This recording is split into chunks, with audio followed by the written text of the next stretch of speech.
मेरे channel infinity insights TV में आपका स्वागत है। क्या आपने कभी सोचा है कि कंपास हमेशा उत्तर की ओर क्यों इशारा करते हैं, या शायद हम लगातार सौर विकिरण से क्यों पीड़ित नहीं होते? इसका जवाब पृथ्वी के चुंबकीय क्षेत्र में है। हमारे ग्रह को घेरने वाला यह अदृश्य बल क्षेत्र हमारे दैनिक जीवन में एक महत्वपूर्ण भूमिका निभाता है, हालांकि हमें इसका एहसास नहीं हो सकता है। यह एक अदृश्य सुपर हीरो की तरह है जो हमें सौर विकिरण के हानिकारक प्रभावों से बचाता है और हमें सही दिशा में मार्गदर्शन करता है। जब हम कंपास का उपयोग करते हैं तो सुई पृथ्वी के चुंबकीय क्षेत्र के साथ संरेखित होती है, हमेशा चुंबकीय उत्तर की ओर इशारा करती है। यह जादू नहीं है, यह चुंबकत्व है। लेकिन पृथ्वी का चुंबकीय क्षेत्र केवल कंपास और विकिरण सुरक्षा के बारे में नहीं है। यह एक जटिल गतिशील प्रणाली है जो हमारे ग्रह के हृदय में गहराई से हो रही आकर्षक प्रक्रियाओं का परिणाम है। तो यह चुंबकीय क्षेत्र वास्तव में क्या है और यह कैसे काम करता है, आइए इसमें गोता लगाते हैं। हमारे ग्रह के हृदय में आंतरिक कोर है जो मुख्य रूप से ठोस लोहे से बना है।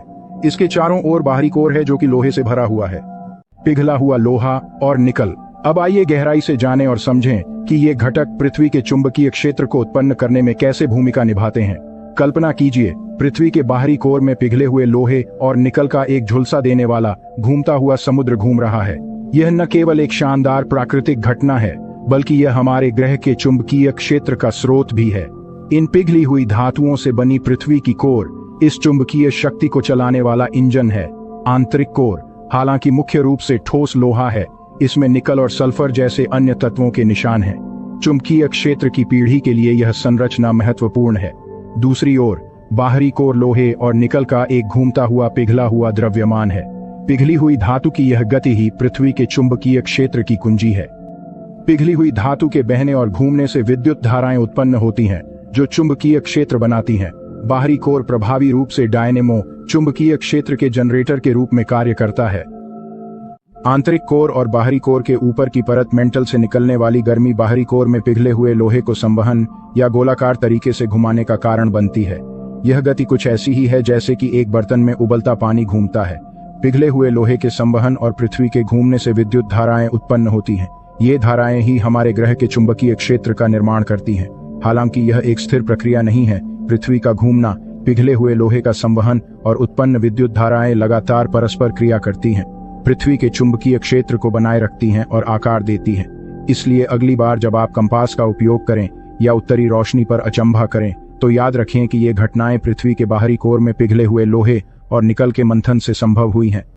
लेकिन यह पिघली हुई धातु चुंबकीय क्षेत्र कैसे बनाती है, यह सब गति और गर्मी के बारे में है। आंतरिक कोर से निकलने वाली गर्मी बाहरी कोर में पिघले हुए लोहे को संवहन करने का कारण बनती है। तापमान और घनत्व में अंतर से प्रेरित यह गति पृथ्वी के घूमने से भी प्रभावित होती है। इसे समझने के लिए थोड़ा समय निकालें। जब हम ऊष्मा संवहन के बारे में बात करते हैं तो हम उस तरीके का उल्लेख कर रहे होते हैं जिससे ऊष्मा तरल पदार्थों के माध्यम से यात्रा करती है। पृथ्वी के बाहरी कोर के मामले में तरल पदार्थ पिघला हुआ लोहा और निकल है। जैसे ही आंतरिक कोर गर्मी विकीर्ण करता है, यह आसपास की पिघली हुई धातु को गर्म करता है, जिससे यह ऊपर उठता है। जैसे ही यह ऊपर उठता है, यह ठंडा होता है और फिर वापस नीचे डूब जाता है, जिससे गति का एक निरंतर चक्र बनता है। यह संवहन है जो ऊष्मा को स्थानांतरित करने की एक मौलिक प्रक्रिया है। अब कोरियोलिस प्रभाव में प्रवेश करें। यह एक आकर्षक घटना है जो इसलिए सामने आती है क्योंकि पृथ्वी एक घूमता हुआ गोला है। जैसे ही यह अपनी धुरी पर घूमता है, यह पिघली हुई धातु के मार्ग को प्रभावित करता है, जिससे यह घुमावदार हो जाता है। एक मीरा गो राउंड की कल्पना करें। यदि आप इसके घूमते समय सीधे इसके पार चलने की कोशिश करते हैं तो आप खुद को एक मोड़ में मुड़ते हुए पाएंगे।